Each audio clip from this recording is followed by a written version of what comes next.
बचाव नहीं है, कुछ सके निकाल पिटारी। तो आदमी कायरता तो दिखाई रहे।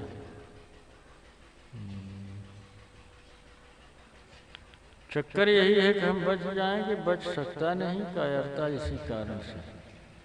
कायर भय बचाव नहीं है, कुछ सके निकाल को पिटारी। फिर भी आशा लगी रहती है साहब बच जाएंगे।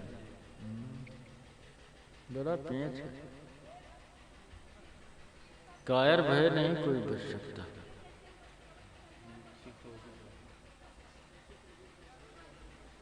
क्या भय? कोई बात नहीं है, रहे देना नहीं आई तो ठीक।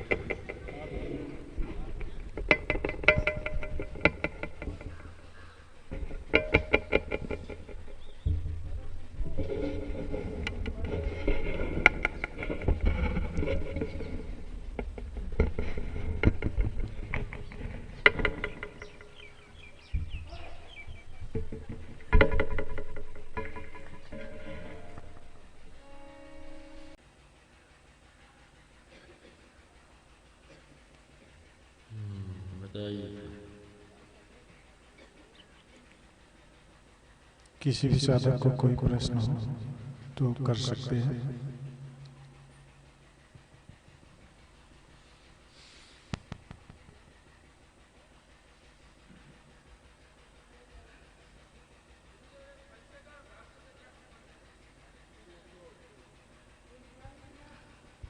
गुरुदेव, पैसे का और भाग्य से क्या संबंध है?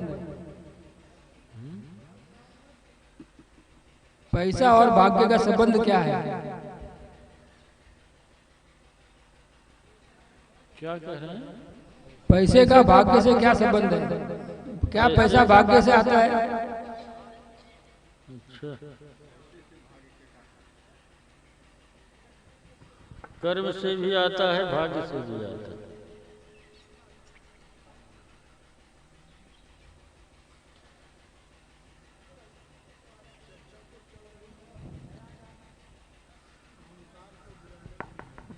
भाग्य क्या चीज है गुरुदेव? भाग्य कहाँ से पैदा होता है? अतीत में किए गए कर्मों से।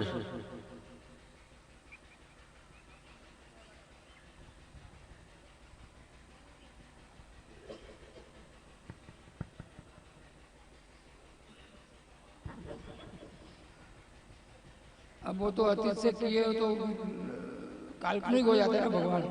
अतीत में अच्छा किया कि बुरा किया कैसे पता चलेगा? नहीं सुनाई दिया। भगवान अतीत अच्छा था या अतीत में जो अच्छा किया सो अच्छा भाग्य हो जाएगा, अतीत में बुरा किया होगा तो बुरा भाग्य होगा वर्तमान में, भविष्य में। अतीत के कर्मों का परिणाम भी झेलना ही पड़ता है। अच्छा कर्म है अतीत में तो अच्छा भाग्य है, बुरा कर्म है तो बुरा भाग्य है। तो उसको कैसे झेला जाए? हा? अच्छा हो या बुरा, उसको झेला कैसे जाए? उसे झेलना ही पड़ेगा हमको, झेला जाए इसका कोई अर्थ नहीं। अच्छा, हमारे हाथ में नहीं है, वो किसी के हाथ में नहीं। लेकिन उससे बचा तो जा सकता है बुरे कर्मों से। उससे बचा सामान्य आदमी नहीं बच सकता।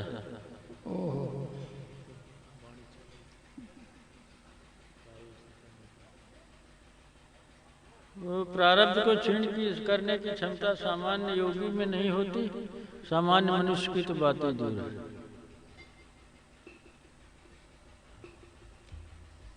हाँ, जिस तरह महावीर भगवान के कानों में किले ठोक दिए गए थे। कर्म गति टारे न टरी, कर्म की गति को कोई टाल नहीं सकता। जो अतीत में किया है उसे उसके परिणाम को भोगना पड़ेगा। जो अब कर रहा है उसे आगे या इस समय भोगना पड़ेगा। कर्म के परिणाम को सबको भोगना पड़ेगा, कोई उपाय नहीं है बचने का।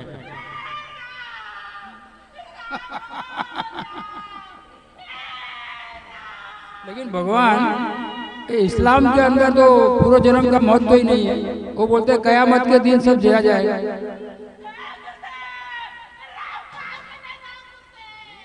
इस्लाम इन्हें कह दीजिए जाके कमरे में बैठे यहाँ क्या करते हैं, ऐसे समझा दीजिए, होश में आए तो। सुनाई नहीं पड़ा आपकी बात? भगवान इस्लाम धर्म सिखाता है कि अतीत कुछ होता ही नहीं है सर। हाँ? इस्लाम में मुसलमान लोग बोलते हैं सिर्फ कयामत का दिन होता है, अतीत वगैरह कुछ होता नहीं है, पुनर्जन्म होता ही नहीं। तो कयामत फिर होती है ना। हाँ कयामत में तो इस्लाम कर्म का हिसाब स्वीकार करता है ना। हाँ तो फिर बात तो वही हुई। कयामत के बाद तो फिर तो हिसाब होगा ना, तब होगा। कयामत के दिन हिसाब होगा। इस्लाम में कहता है कि कर्म को स्वीकार ही नहीं करता। कयामत का दिन मतलब कर्म तो हो ही गया गुरुदेव। तब फिर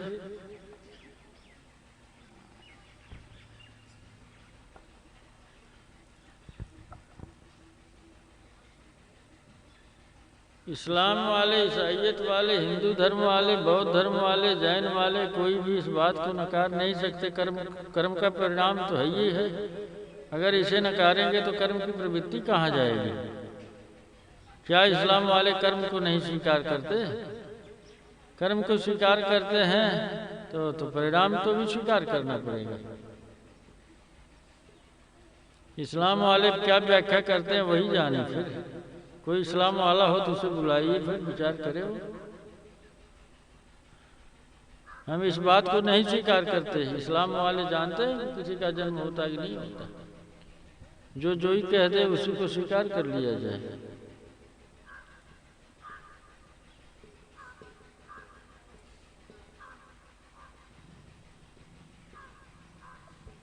इस्लाम वाले तर्क दे देंगे ये तो कुरान में है। तो कुरान में है तो उसमें है कि नहीं है, उसकी क्या व्याख्या है पता थोड़ी है। सब अपने अपने ढंग की व्याख्या कर लेते हैं। तो कयामत में हिसाब होगा, फिर हिसाब होगा तो कर्म का हिसाब होगा। तो कयामत में कर्म का हिसाब होने का क्या अर्थ है? रूह को स्वीकार कर रहे हैं तो हिसाब भी स्वीकार कर रहे हैं। तो आप क्या कहना चाहते हैं?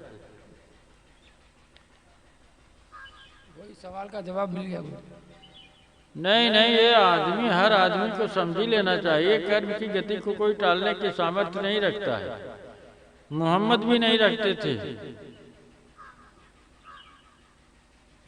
मोहम्मद पैगंबर थे ना, उनके पास भी सामर्थ्य नहीं थी। सामर्थ्य रही तो क्यों उनके नाती पोते सब मारे गए, फिर टाल दिए होते। और उन्होंने खुद बताया कि इसकी मौत होगी, कुर्बानी देगा ये। इसलिए कर्म की गति को टालने की बात सोचना सबके बस में नहीं है। हम ऐसा नहीं कह रहे हैं, कोई बहुत ऊंचे स्तर के योगी ऐसा कर सकते हैं। वो सामान्य धरातल पर ऐसे योगी मिलते नहीं जल्दी। और कहें ऐसा वो करेंगे, फिर प्रश्न तो भी है। आप लोग अजब प्रश्न करते हैं। प्रारब्ध को टालने की कोशिश क्यों करेंगे? माने कर्म की गति में बाधा करेंगे वो, माने उनका ही नियम है वही उसको तोड़ेंगे। ये तर्क ठीक नहीं है। कभी कभी ऐसा सुनने में आता है कि नहीं किसी योगी ने किसी के कर्म को खत्म कर दिया। वो तो योगी के ऊपर बात जाती है ना। रामायण में चौपाई आती है कि भाभी मेट सके त्रिपुरारी, जो तप करे तुम्हारी कुमारी। तो कोई त्रिपुरारी की हैसियत का योगी हो तो वही ये सब कर सकता है, और सबके लिए वो नहीं कर सकते हैं। और कोई उपाय नहीं है कि बंदी छोर सद्गुरु ऐसा कर सकता है। तो बंदी छोर की प्राप्ति तो सबको है नहीं। तो ये सब उपाय बेकार है सोचना ना। सारे दुनिया के शास्त्रों में एक ही जगह मिलती है कि सद्गुरु बंदी छोर ही कर्म का हिसाब अपने हाथ में ले सकता है। वो जीव जब शरणागति में होता है तो नहीं तो नहीं। तो इन सब बातों के चक्कर में पड़ने का कोई मतलब नहीं है, क्योंकि शरणागति आम आदमी के बस में नहीं है। तो ये उपाय सोचने का क्या मतलब है? फिर स्वार्थी लोग ये उपाय सोचते हैं, हर जगह माथा टेकते हैं। माथा टेकने वाले क्या करेंगे? जिसके पास टेकते हैं वो भी क्या करेगा? जो इस सामर्थ्य से युक्त नहीं है वो क्या करेगा? कर्म करे, प्रारब्ध को टालने का चक्कर रहे, इससे बढ़िया कर्म ही गलत न करे। सरल उपाय है कर्म गलत कर्म न करे। गलत कर्म किया तो कौन बचा? कृष्ण को तीर खाना पड़ा, सीता हरण मरण दशरथ को बनहुं विपत परी। कोटि गाय नित दान करत ने गिरगिट जोन परी। कहाँ टली कर्म की गति? करोड़ों गाय तो दान देते थे। चक्र उनका त्रिशूल रखवाली करता था शिव जी का, द्रौपदी के लड़के मारे गए। कृष्ण का भांजा ही था ना, अभिमन्यु मारा गया। अरे कृष्ण और शिव से बड़ा कौन है? मोहम्मद पैगंबर थे, उनके मारे नहीं गए सब नाती वगैरह? मारे गए फिर कहाँ बचा फिर? कर्म का है साहब है। तो इस्लाम वाली फिलॉसफी, अब इस्लाम वाले जाने ना, उस फिलॉसफी को नहीं स्वीकार किया जा सकता।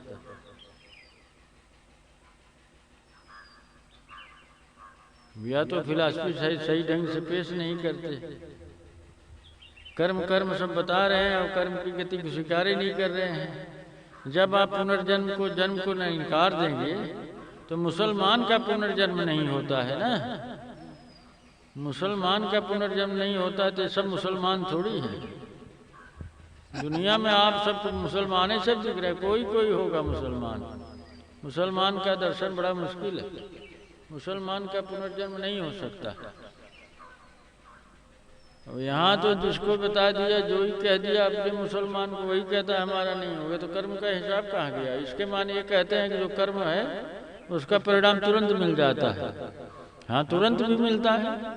किसी कर्म का परिणाम तुरंत मिलता है, किसी का परिणाम थोड़ा देर में भी मिलता है। गेहूं की फसल 1-2 महीने 3 महीने में हो जाती, गन्ना बोई जाती साल भर लगता है, अरहर की बोई जाती है तो 8 महीने लगता है। हर कर्म के परिणाम अलग अलग हैं। उसमें सबसे अच्छी बात यही है कि आप कर्म और उसके परिणाम को समझ के ही करें, अन्यथा कर्म के परिणाम से कोई छुट्टी नहीं है। दुनिया भर के शास्त्रों का अध्ययन से पता लगता है कि भाई सदगुरु बंदी छोड़ ही जीव को उबार सकता है। वो कर्म अपने हाथ में ले लेता है। तो किसका कर्म अपने हाथ में ले लेता है? जो उसकी शरण में होता है। अभी भजन गाई गई ना, आए शरण को ले तू बारी।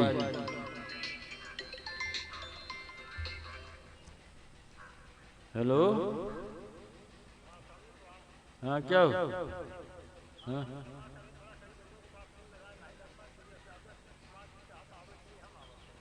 तो बाबत है देखा फोन कर दे यार, रखा आओ।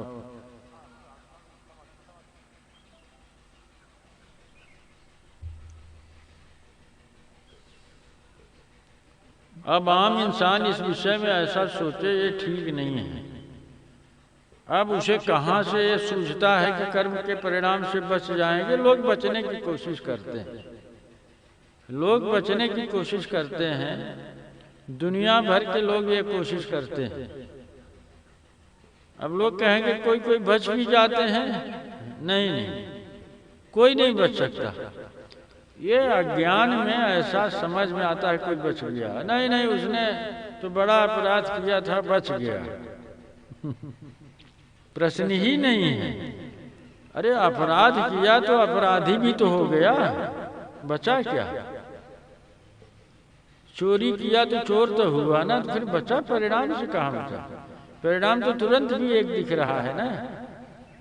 व्यभिचार किया तो व्यभिचारी भाव हुआ कि नहीं हुआ? अर्थात कर्म के कुछ परिणाम तो तुरंत दिखाई पड़ रहे हैं। कर्म के और व्यभिचारी, चोर, छल छद्म करने वाले लोग कभी भी दुख के अंत को नहीं कर सकते। उनके दुख का अंत नहीं होता। इन सब कर्मों से दुख का पसारा ही होता है। माया मोह के अधीन जीव अपने दुख का ही विस्तार करता है। माया मोह के अधीन, अरे वो बड़ी कोशिश करते हैं लोग ना। लोग कोशिश नहीं कर रहे हैं, आप लोग कोशिश नहीं कर रहे हैं। आप लोगों की कोशिश गलत है। आप लोग दुख से नहीं छूट सकते, क्योंकि आप मोह के अधीन अपने ज्ञान को नष्ट करके कर्म की गति को ही नहीं समझ सकते हैं? मनुष्य शरीर मिला है जिस प्रयोजन से उसे ही नहीं समझ में आता। हर आदमी कोशिश करता है कि मेरा परिवार ठीक रहे, मेरे लड़के ठीक रहें, मेरा बेटा, मेरी बेटी, मेरी पत्नी, मेरा पति, मेरा परिवार। यह कोशिश किसी मतलब की नहीं है, इससे कुछ भी उपलब्ध होने को नहीं है, क्योंकि आदमी दुख निवृत्ति की बात को ही नहीं समझता है। वो ये व्यर्थ की कोशिश कर रहा है। इस तरह की कोशिश से न उसके दुख का अंत है, न वो जिसमें मैं मेरी स्थापित करके बैठा उन्हीं के दुख का अंत है। अरे उसे झांकना चाहिए कि जब मेरे दुखों का अंत नहीं है तो मेरे से संबंधित लोगों के दुख का अंत क्या होगा? न मेरे बेटे का होगा, न मेरी बेटी को होगा, न मेरी पत्नी को होगा, न मेरे पति को होगा, किसी को नहीं होगा। अरे पहले ईमानदारी से देखिए कि अपने दुख का अंत कर पाए, आपकी नहीं कर पाए। अपने दुख का अंत नहीं कर पाए, व्यर्थ में मोह में पड़े। और जितने मोह का भाव तगड़ा होगा उतने अज्ञान का अंधकार प्रकट होगा, उतने ही नहीं सूझता। मोह के अंधकार में व्यक्ति को अपनी सूरत गायब है। गौर से देखिए इस बात को। मोह के अंधकार में मनुष्य को अपनी सूरत गायब है। तो जब अपनी सूरत ही गायब है तो कल्याण किसका करेगा? ना अपना कर सकता है, ना दूसरे कर सकता है। इसलिए कर्म की गति को समझना बहुत आवश्यक है। माया मोह के अधीन जो लोग जी रहे हैं, न उनके दुख का अंत होने वाला है, न उनका जिनमें अपनापन है उनका ही। क्यों? वो मेरी मैं को स्थापित करते हैं। शास्त्र कहते हैं मैं तय तोर मोर तय माया जहीं बस की नहीं जीव निकाया। माया के अधीन तो ज्ञान है ही नहीं है, तो कर्म की गति कैसे समझेगा? बताओ हो साहब। माया के अधीन ज्ञान नहीं है तो कर्म की गति से आंख फोड़ लिया है और सरपट भागना चाहता है। ये कोरा बुद्धिवाद है, ऐसे नहीं हो सकता। ये कोरा बुद्धिवाद है। और इस बुद्धि के भ्रम में असंख्य जीवात्माएं पड़ी हुई हैं, एक दो की नहीं है। वो कबीर मंसूर में लाइन आती है ना, 64 चौकड़ी युग तपस्या करता ही निरंजन, फिर सतपुरुष से वरदान मिला। तो उसने अनंत सुरतों को अपने फांस में फंसा लिया। तो माने अनंत माने असंख्य ना।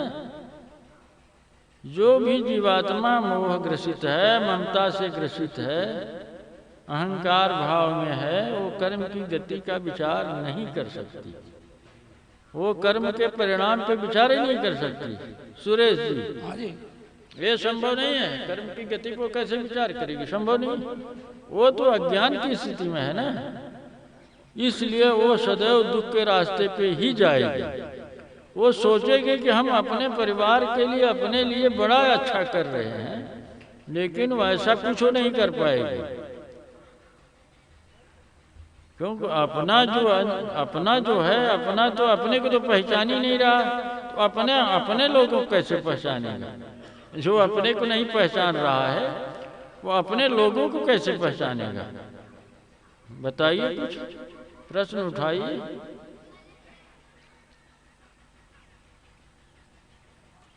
फिर इसी में तर्क वितर्क करते हैं, नहीं ऐसा हो जाएगा, नहीं वो फलाने का परिवार बड़ा खुशहाल है। अरे इस खुशहाली का कोई अर्थ नहीं है। बड़ा संपन्न है, ये संपन्नता भी नहीं है। जिसके पास आत्मा का धन नहीं हो, कोई धनी नहीं हो, निर्धन ही है। लेकिन गुरुदेव, अपने बच्चों को ही हम समझाते समझ नहीं पाते, अच्छा बुरा क्यों ऐसा? अरे आप खुद ही नहीं समझ पाते हैं, बच्चे क्या समझाएंगे? इधर ज्ञान बता रहे, आप तो देख रहे हैं खुद ही नहीं समझ रहे, तो बच्चे को क्या समझाएंगे? पहले आप तो समझ लीजिए। पहले तो आप समझिएगा कि बच्चे को समझाएंगे। तो कहीं ना कहीं हमारी कमजोरी है, तो कमी दूर करिए ना। सत्संग वगैरह तो इसीलिए होता है, कमी दूर करने के लिए होता है। हम बच्चों को समझाएंगे, गुरु वही शुरू कर देंगे, बच्चे के गुरु बनेंगे। अरे जरा विचार करिए, हम अज्ञान में है तो बच्चे को गुरु बनने का क्या मतलब है? बच्ची को गुरु बनने का क्या मतलब है? और अंधकार दृढ़ करने जैसा हुआ तो प्रेम भी नहीं संभव हो पाएगा। अगर बच्चे बच्चियों का गुरु बनेंगे तो अहंकार का विकास होगा, गुरुडम खड़ा हो जाएगा। इसलिए अपने अहंकार का विकास, हाँ परस्पर गुरु बनते हैं ना। बच्चों के सामने लगता है कि हमारी तरह कोई ज्ञानी ही नहीं हर पिता हर माँ को यही अहंकार है। ये अहंकार से बड़ा अंधकार कोई नहीं है। बच्चों को नहीं समझाइए, आप ही समझ लीजिए, ज्यादा अच्छा रहेगा। गुरुदेव होता क्या है, समाज के अंदर इतने गुरु बन गए आजकल, तो यूट्यूब गुरु, ये गुरु वो गुरु, सदगुरु को पहचान ही नहीं होता। आप भी खोल लीजिए एक यूट्यूब ना, आप भी गुरु बन जाइए, अच्छा समझा दीजिए, क्या दिक्कत। पता ही नहीं चलता है कि जागृत पुरुष कौन है, सदगुरु कौन है। इतना अंधकार समाज में फैला हुआ है, यूट्यूब वगैरह मोबाइल आने से। कह तो रहे हैं आप भी खोल के प्रकाश फैला दीजिए ना, काहे इतनी दिक्कत में फंसे। अरे जैसे लोग हैं वैसे गुरु भी पैदा हो जाएंगे। आप भी भूल रहे हैं, जैसे लोग हैं वैसे भी गुरु पैदा होंगे। जब जिज्ञासा का अभाव है तो गुरु भी गली गली में पैदा ही हो जाएंगे। उससे क्या मतलब है। तो कितने गुरु जेल भी खट रहे हैं ना, और आगे भी कितने जेल खटेंगे। दूसरे को मुक्ति देने वाले मुक्तिदाता लोग खुद ही जेल में रह जाएंगे। ये सब बात क्यों करते हैं। कितने गुरु, अरे गुरु, गुरु से क्या मतलब, गुरु तो हर जगह है ही है। गुरु नाम है ज्ञान का, शिष्य सीख ले सोच, जिससे भी कुछ सीखेंगे वो गुरु हो गया। माता गुरु है, पिता गुरु हैं, शिक्षक गुरु हैं, तमाम ज्ञान के गुरु हैं। अरे आप सतपुरुष की बात करिए, गुरु की बात करने का कोई मतलब नहीं। सतगुरु की बात कर रहा हूं। सतपुरुष तो दुनिया में बिरले ही होते। तो उसकी पहचान क्या है। उसकी पहचान, आपको जरूरत क्या है उसकी पहचान। नहीं मुझे नहीं है, मैं तो समाज को लेके दुखी हो जाता हूँ। तो समाज जब हमसे पूछेगा तब बताएंगे। पूछ तो आप रहे हैं, क्योंकि मैं तो पूरा हिंदुस्तान घुमा गुरुओं के चक्कर में, लाखों रुपए उड़ा दिए, कुछ नहीं मिला आज तक। अरे जो चक्कर में है उसे तो दिक्कत नहीं है, आपको क्या दिक्कत है। जो चक्कर में है वो पूछे तब बताया जाए फिर।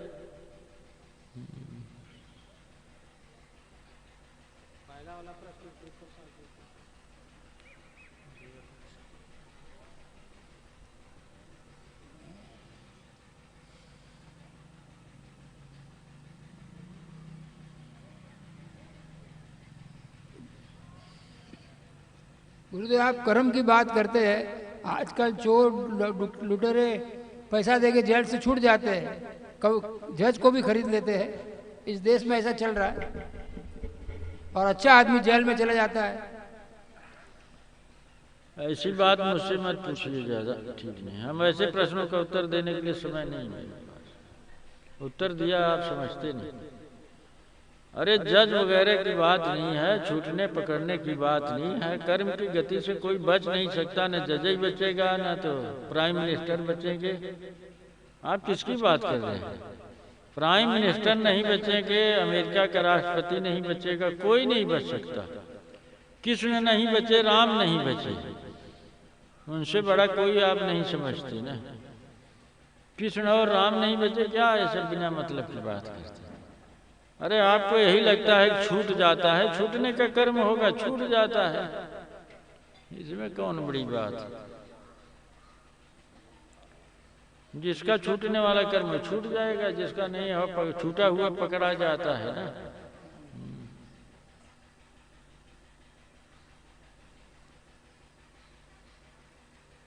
आपके मन में दुविधा है तो इसी तरह की बात चलेगी। दिल के दुविधा दर्पण खोई, तो दुविधा है।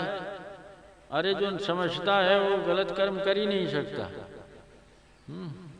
वो जानता है कर्म के परिणाम से नहीं छूट सकते, तो गलत भाव दशा को स्वीकार नहीं करता।